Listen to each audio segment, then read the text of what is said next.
My name is Ashley Arnold, Assistant Director here for Parent and Family Programs. Um, if you would like, you can test out the Q&A in the chat to make sure that's working. Otherwise, I'm going to let the floor off to Susan and Nicole to take the floor and show their presentation. All right. So welcome everybody. This is a short info session about specialized advising, which includes exploratory advising and pre-graduate and pre-professional advising. And we are a subunit of academic success and advising. And if you need an acronym, it's ASA. All right. As I said, my name is Susan Belmoonte, and I'm the Assistant Director of Pre-Graduate Advising. And then Nicole. Hello, everyone. My name is Nicole Leonard. I'm trying to stop all of our pinging everyone. I'm sorry for that, if that distracts you. My name is Nicole Leonard. I am the Assistant Director for Advising and Coaching for ASA. So I'm so glad that you all could join us here this morning. And again, if you have any questions, we enabled our Q&A option. So please, if you want to test it out or drop any questions there, we'll grab those probably either at the end or as we are each talking. So again, welcome, and we're glad you're here. So ASA, or Academic Success and Advising, is comprised of these 4 departments. We have academic success, which is commonly known as tutoring. So the purpose of tutoring is to enrich the learning experiences of our undergraduate students. They really want to ensure that our students are self-sufficient learners. We have first generation limited income student initiatives, and those are for students who, the definition that Tech uses for first generation is if a parent has not completed their undergraduate degree in the United States. So if you have a student who is first generation, they are here to help navigate the hidden curriculum that first family college attendees may encounter. We have retention and completion initiatives. And so they work in an institutional scale, and they provide academic support network for high priority student groups. And then you have this presentation. We are specialized advising. We're comprised of exploratory advising, pre-health advising, pre-graduate, pre-professional advising, and our fellowships office. So let's jump right into the exploratory advising realm. So exploratory advising. So as you see on our slide, it helps students explore all aspects of their undergraduate academic career at Georgia Tech. So exploratory advising focuses on cross-curricular academic advising, maybe a little bit career assessment, and guided exploration of majors and careers to allow students the opportunity to interact with advisors across campus, faculty members, upper level students, and also professionals from different fields. So we in exploratory advising really encourage students to know their values, their interests, their personalities, and their skills to really make a really informed decision about what major they want to pursue.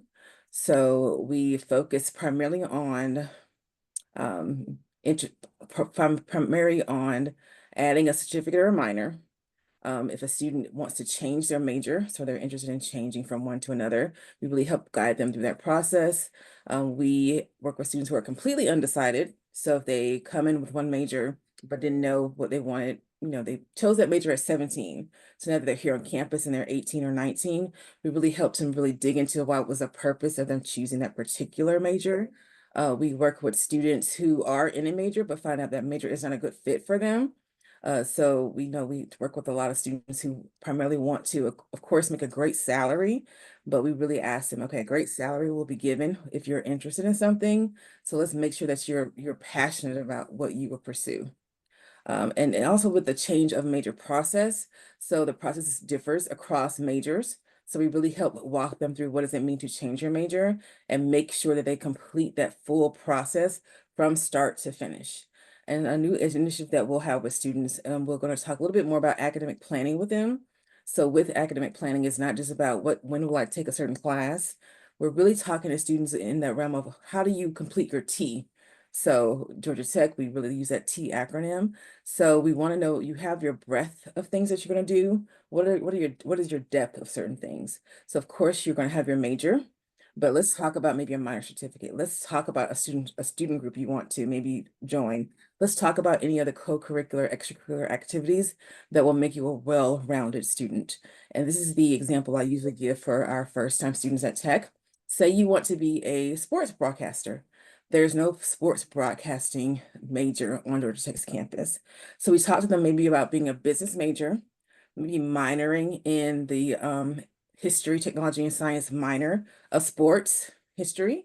And then we say, well, maybe why don't you try working with tech radio, rec radio, to see if that is something that you want to do to help you guide you to the career that you want to pursue. So that is what exploratory advising is. And we're here to help, again, your student to explore the full gamut of what does it mean to be academically enriched at Georgia Tech.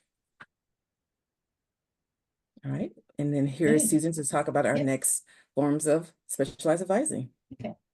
I wanted to pause, see if there were any questions, Ashley, in the chat. There is a question here. It says, I graduated from a technical school out of the United States. Does that consider my son a first generation? He's on his 3rd year already. I believe if you have an associate's degree or a bachelor's, even whether it's from a Georgia Tech or another technical college, then that is considered having a college degree. You can always email one of us after, and then we can verify that answer with the director of the first generation program. Thank you. All right. Were there any more, Ashley? No? No other questions at this time. Okay. Okay, so as I said, my name is Susan Belmoonte, and I'm the Assistant Director of Pre-Graduate Advising, which is part of our larger team. And part of we just became specialized advising, so we're trying to get used to the new terms. But we are part of specialized advising, but we focus more on particular types of careers. So as was said before, we cover pre-health advising, which is our advising program for students who are thinking about going into health professions. That could be medical school, it could be physical therapy, it could be physician's assistant, it could be nursing. That's just a few of the many professions within health. So we have a team of advisors who support students in that journey. We also have pre-graduate advising, which is my role, and I work with students who are thinking about going on to graduate school, whether that be a master's or a doctoral program. I would also like to add that we actually support undergraduates, graduate students, postdocs, and alumni. So we are, I think we are unique in that on campus, where the students that we work with when they're in college don't actually lose our support once they leave tech. It doesn't matter if you graduated last year or 20 years ago, you can still reach out to us and we will support you in your pursuit of any of the areas that we cover. I am also the pre-teaching advisor, so I support individuals who are thinking about going into K-12 education. That is a very, very small part of my job. We do not have a college of education, but there are pathways into the classroom that you can pursue after you graduate from college. And then finally, we have a prestigious fellowships advising program. And prestigious fellowships are merit-based awards that can fund research or study as an undergrad, often abroad, and then the same for after college. Most people, if you've heard of a prestigious fellowship, you typically have heard of something called the Rhodes Scholarship. Maybe you've heard of a Fulbright Award, you possibly have heard of a Goldwater, but there are many, many fellowships, and our advisor works with undergraduates, graduate students, and alumni who are thinking about applying. And it's not uncommon that in my role as the pre-graduate advisor, I'm supporting a student who is also working on applications for fellowships. And same with pre-health. If a pre-health student wants to do a master's in public health, for example, before applying to med school, it's not uncommon that I'm supporting that student as well. We do have a website. It's the QR code at the bottom. And then if you're a parent, you're not going to make appointments with us, but so you know that there is a venue to make an appointment for students who have active accounts. It's called Advisor Link, and that's how students make appointments with us. Let me pause there. Were there any questions that got posted, Ashley?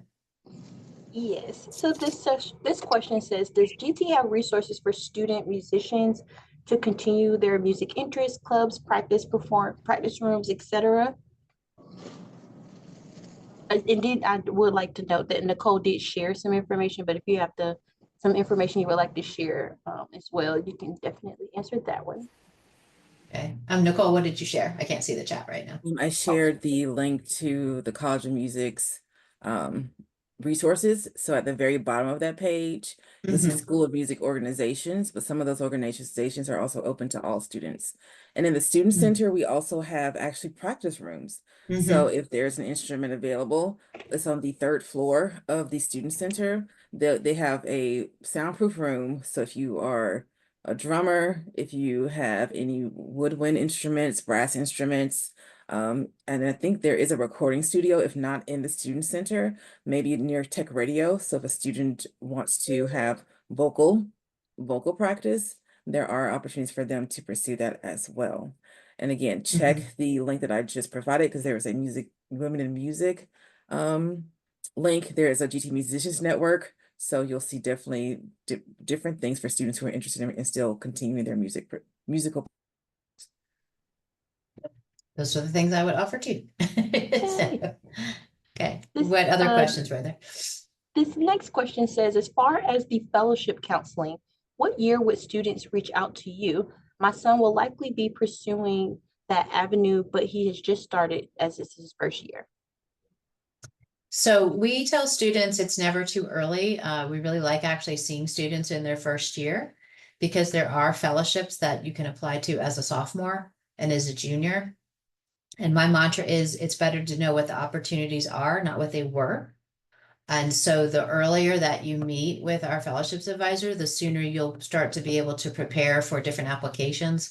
And you'll also be able to learn what makes for a competitive application, to give yourself time to start building up your strengths as an applicant. If you wait until the year you want to apply, you may likely find that you're not as competitive as you could have been had you been building up your skills and your experiences across your time in college. So first year is a perfect time to have those conversations, and we don't cut you off after like 3 appointments. We love to work with students across their time in college. So you can start to build that relationship with the fellowships advisor and apply for many fellowships.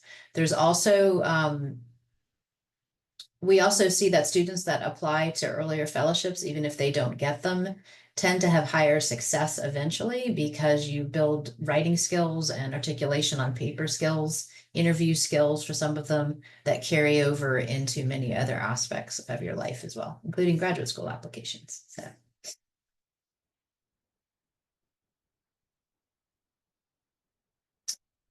Were there other questions, Ashley?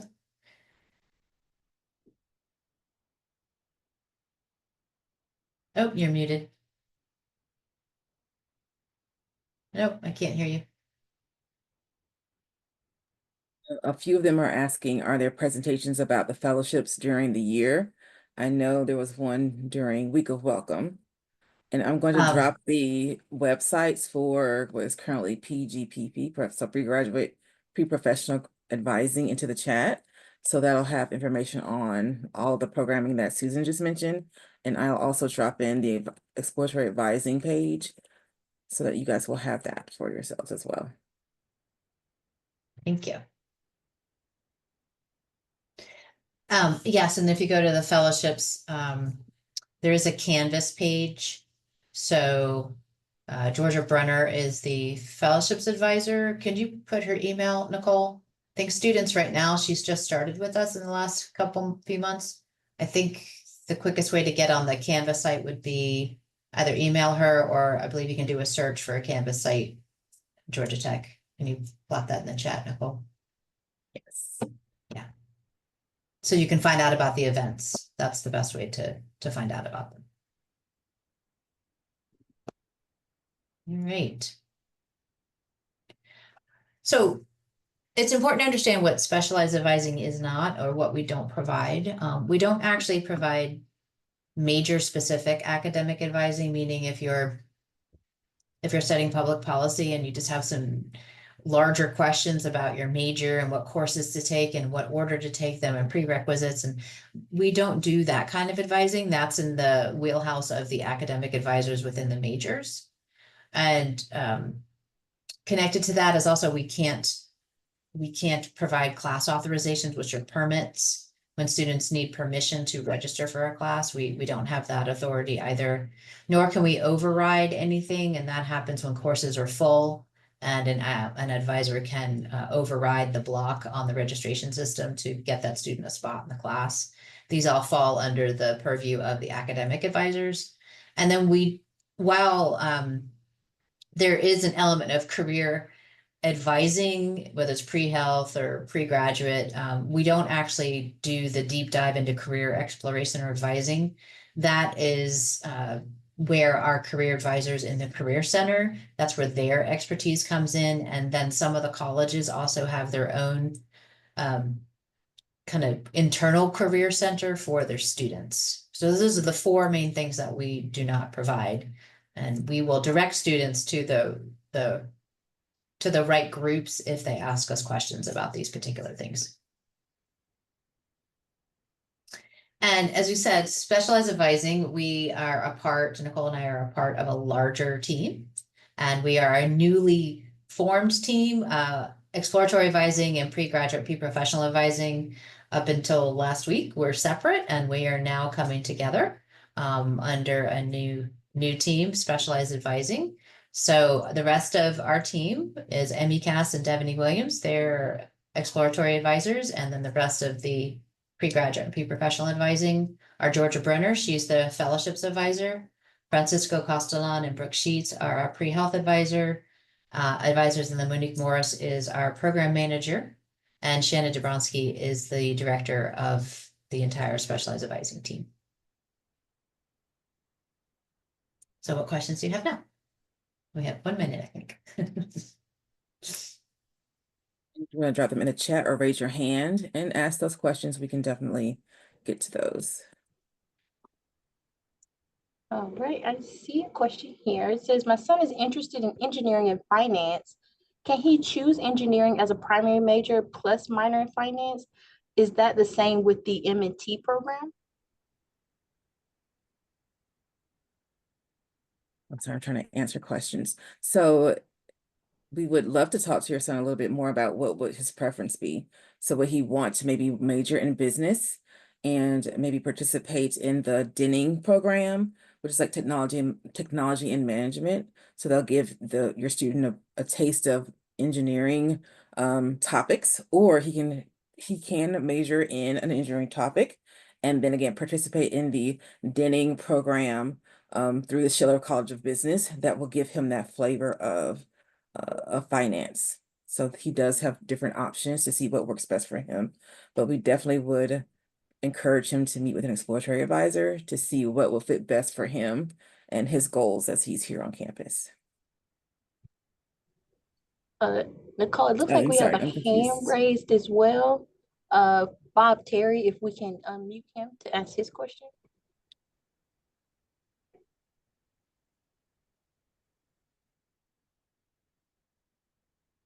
Yes, can you hear me okay?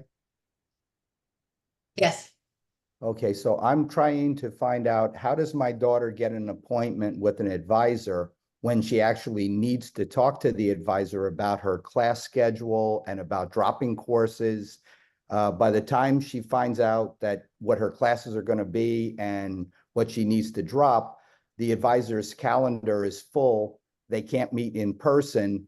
And so basically, we just have to guess what to do. Is there any backup people or alternate people that we can actually have her go in and actually talk to and get some counseling? I'll answer that question. Yes, most advisors, the majority of advisors across campus, when it is close to the time for registration, they will have a slew of walk-in hours for a student, and they'll also have appointments, and they usually try to have appointments early, like at least 2 weeks before registration starts. So I can't speak on specifically your student's advisor and their advising practices, but most academic advisors, they do accommodate those large times of those busier times with walk-in hours. So we could not help her in terms of registering for those classes. That is definitely a primary advisor duty because they're the ones that make sure the students will stay on track when it comes to their courses and what to take and how to take those. Okay, so then if they can't get an appointment with that advisor, who can they go see? Because she's tried, her advisor is only online, has no Mhm. walk-in times. And so she's tried to get on her calendar and not possible. So what's the recourse? You just guess? And for that one, we would probably have to answer that offline because I can't answer the specifics for each advising unit without really speaking to the advisor and seeing what's going on. So Mr. Terry, you want to email me? I'll put my email in the chat and then Sure. we can talk offline about that. Okay, thank you. I'm gonna jump into some questions in the chat really quick here. This one says, can you provide a typical example of interactions that you have with students, just to clarify the focus of this team and what you guys do? And so I'll start with exploratory advising. So the interactions we have with students, again, is centers around choosing either a minor certificate, changing their major, or again, if they are currently in a major and want to explore other majors, that is what we do. We help students say, what is the best fit for you academically? And we work with them to figure out which option or which options would work. But we also talk to them about their financial aid. If they do make this change if they do change their major, how will this impact their graduation date?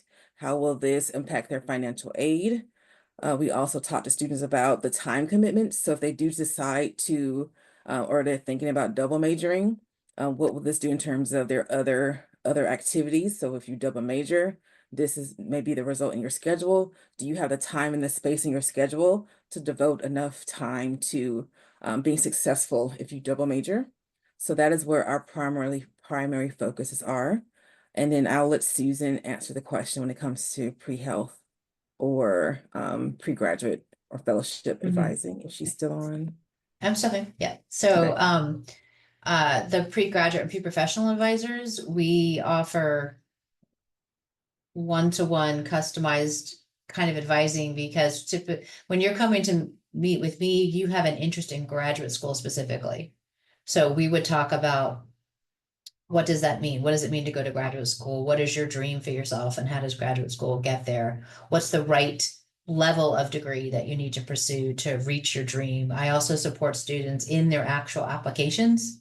So I do a lot of writing coaching during this time of year, which is when most of the graduate school applications are open and due. I do events, and you can see above my head, Applying to Grad School Week is next week. So that's 9 virtual events that have focused on different aspects of applying to grad school. Our pre-health advisor, same thing. If students have an interest in a health profession, there is an enormous operation with lots of events, lots of student organizations, and helping students prepare for applications, helping students apply with essays and mock interviews, depending on what they're applying to, but that's specific to a health profession. So if a student, your student wants to be a physical therapist, the pre-health advisors would be the advisors to seek out. Prestigious fellowships, again, like I was saying before, the fellowships are available, certain ones during college, but as well as after college. So you want to come meet with our fellowships advisor earlier rather than later. And the pre-teaching is if you're thinking about, doesn't matter if you're sure on it, you're just curious. Like you don't have to be, the whole point of us being on campus really is to help students move from curiosity to confidence that this is really what they want to do. And we help students across majors. It doesn't matter what time, where you are in college, but it also doesn't matter what you're studying. We work with every student, unlike academic advisors that are going to work specifically with students in their major. Nicole, did you want to add anything about the academic piece that you were talking about before? I think that's the difference, right? Is that you're not specific to a major.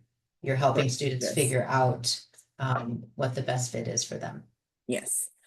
So I'll just give just a brief spiel about it. The students that we're seeing right now, again, they chose their major at 17, 18, and it's a year later, and they realize, wait a minute, I don't really want to do that.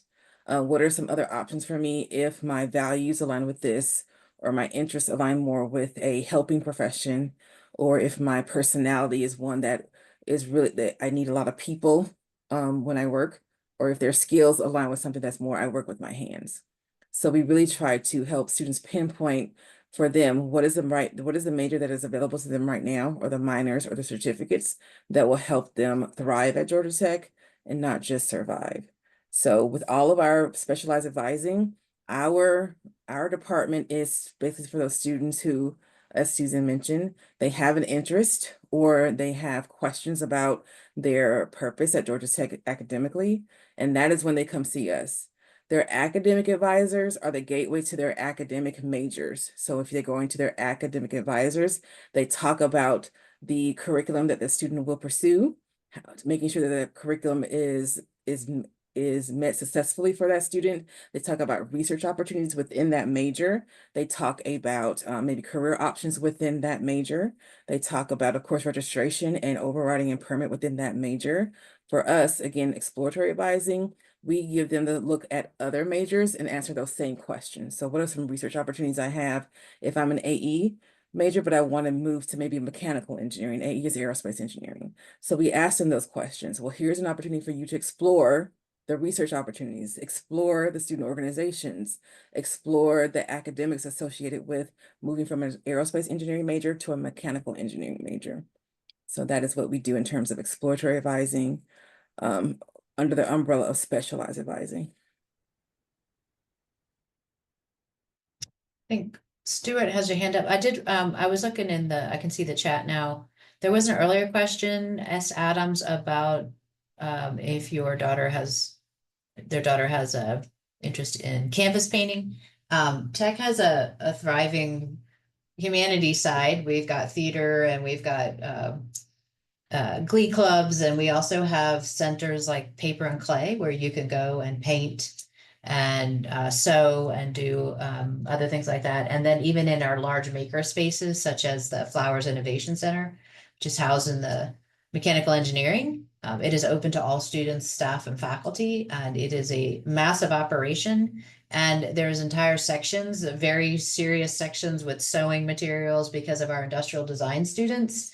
But you don't have to be an industrial design student to go take advantage of those sections of the Innovation Center. So those are places where you can find some access to, feed into your artistic love.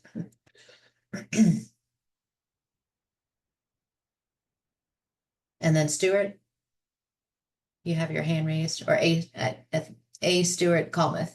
I can't quite read it. Kelmouth, excuse me.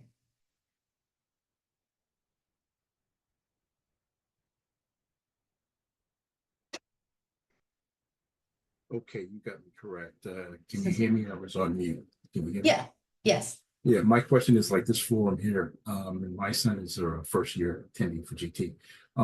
Like this forum, is this also provided to students?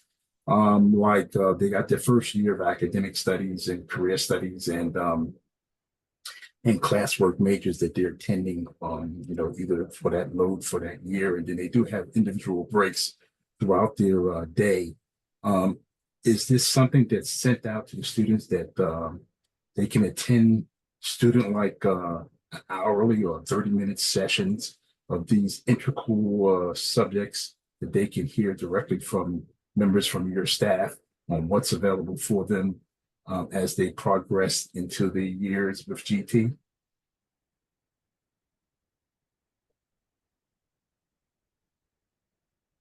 I'm not sure I understand your question. Can you?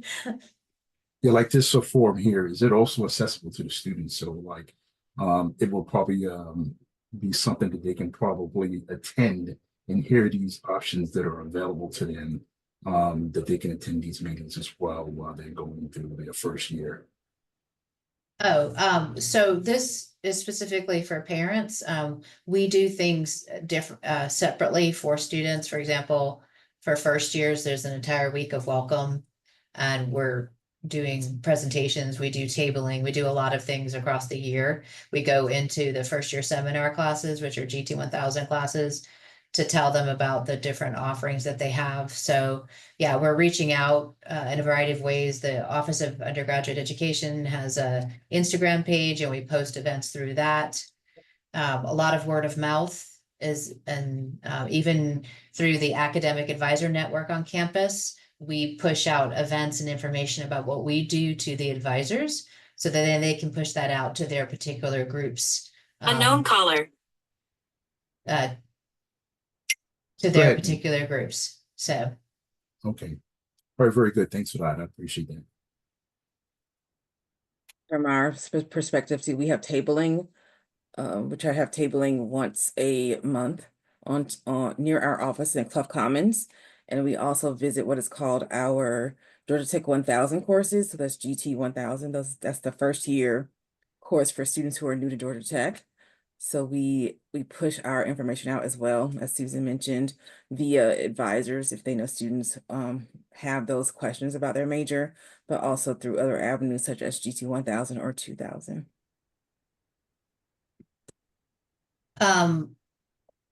JB, in regards to your question about the focus on changing majors, that might be an Ashley or an offline question. We were invited to do this, so we don't have a say in the programming. But a big part of what exploratory advisors do is to help students navigate that decision to change their majors. So there's also a question about, can parents have a chance? I'm sorry, may I? I'm JB. I asked this question. May I just have a follow-up? I went through the campus and I saw that there are weekly meetings for the students, and they're heavily advertised throughout the campus to change your major. Several, parents don't see that, right? Students see that. It's a strange emphasis on that topic when there are so many other important topics that you guys, and I heard you have an amazing advisors that you can focus on. So several of my friends, kids actually came to their parents and asked, do we need to change our major? Like, why is Georgia Tech doing that? Are we, when kids are so young, you're putting this in their heads, and it's good to have 1, 2, 3 meetings, but I think you're doing them every week on a fairly limited schedule of the meetings. And the question is just, why such an emphasis on a topic that was already covered and students can always request it, but being advertised, it just puts maybe wrong ideas in students' minds as well. So many other topics to cover. That's just a comment. Because I do work with exploratory advising, I'm unsure where you are seeing a weekly meetings to change their major. They're advertised in your electronic boards. If you go in the buildings where the classrooms are, if you go in the library, just walk through it. You have the information on what's coming up, and it's like constantly flashing. I was passing by, several buildings, and it just got into my head, and I thought, oh my gosh, poor students, It's like, after a while, I thought, why am I not a student, and why am I not changing my major? When I think about it, we have online advertising, and it just advertises our upcoming programming. So and you have it every week. If they see the this might not be so we can talk all offline about this, but it's not meant to say change your major. It's meant to say ensure that you're in a major that fits for you. If your major fits, great. If you wanted to explore other majors you may not have thought about because you're here on campus, let's talk about it. So it's not meant to just constantly be a hey, change your major. It's more of a if your major, but it's very unhealthy, I personally think. I got, Because yeah, it's every week you have it scheduled and it's just advertised throughout the campus. Like why, right? yeah. So But I guess, I maybe think it's two you think different it's things. important. So maybe the advertising comes up often, but we don't have weekly meetings to say change your major. I think the things that you're saying is something called considering a change question mark. And what it says is, if you're considering a change, let's talk about it to make sure you're not changing for reasons that are counterproductive for you being at Georgia Tech. So it's not about change your major, period. It's like considering a change. Let's verify that you are doing something that you're passionate about, that your skills align with, that your values align with, and that you're definitely interested in. And But so we why can, would you if have you it can, well, ma'am, we weekly? have other, let's talk about this Of offline as course, we have yes, other of course. people. Sorry. Yeah, so we have our Thank you. email. Yeah, we'll do that offline, but I know we're over a little bit and I want to respect people's time. So again, I'll put my email address and we can talk about it offline. Okay. Do I have time, Ashley, to address some of the earlier questions? Yes, you definitely do. Okay. All right. So Stephanie Stu, you asked a question. Can parents have a chance or meeting with student and advisors together? The answer is no. There is a federal law called FERPA, the Family Education Right to Privacy Act. And once your child is 18 and officially enrolled at Georgia Tech, their academic record is theirs. So you can't call the registrars and ask the registrar's office and it handles all the academic records and ask them what your child's GPA is. It's very different than high school. This is their world. And so the only way that you can meet with an advisor and your student is if your student gives explicit consent to be in the meeting with you and the advisor. And that would be something you would have to address with your student, but then also with the advisor that you are hoping to meet with as well. There was another question about tabling. So tabling is when you're in an event and you're going from table to table, and each table there's a different group or different organization at different tables. If you went to the resource fair during week of welcome, that's called tabling. So you walk into a room and then there are a bunch of different groups there, each at their table talking to students. There's a question about enrolling in research for pre-health. Whom do they communicate to apply on time? And so research is a very broad, there are numerous opportunities on campus. A great starting point is called UROP, the Undergraduate Research Opportunities Program, and I will put that in the chat. And then also making an appointment with a pre-health advisor is a good start. Pre-opportunities program. I'm putting this in the chat. And UROP is the acronym. It's a great starting point for a student that's interested in research. And the question, Antoinette, about med school is our pre-health advisors. So your student will want to make an appointment with a pre-health advisor through AdvisorLink. And then also the pre-health website. Nicole, I can pull that up. I'll put the pre-health advising website link in the chat as well. Let me just pull up the link here. Follow-up question about FERPA. Who do we speak with to have a FERPA waiver?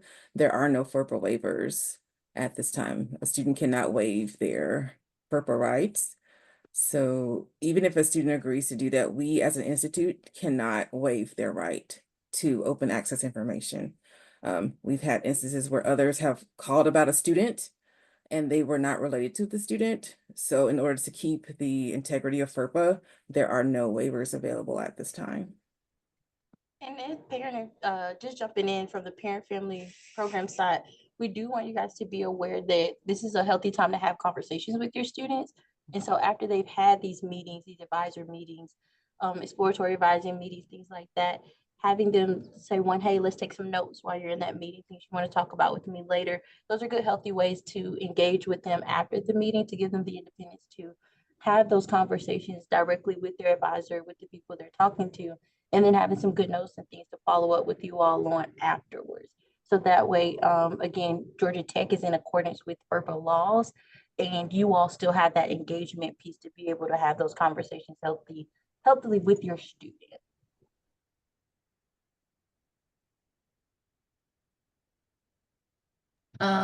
Someone posted the link is not working. Are you talking about the Europe link? Because I've just cross-checked that link and it is working on my end. I'm not sure here. Oh, I know why, because I didn't put HTTPS in. There we go. There's the right link. Put www.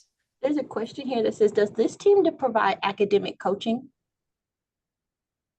Yes, my team, not this team specialized advising, but there will be an academic success under the ASA umbrella. So academic success and advising. We'll have a separate presentation about academic coaching, and that will be later this month.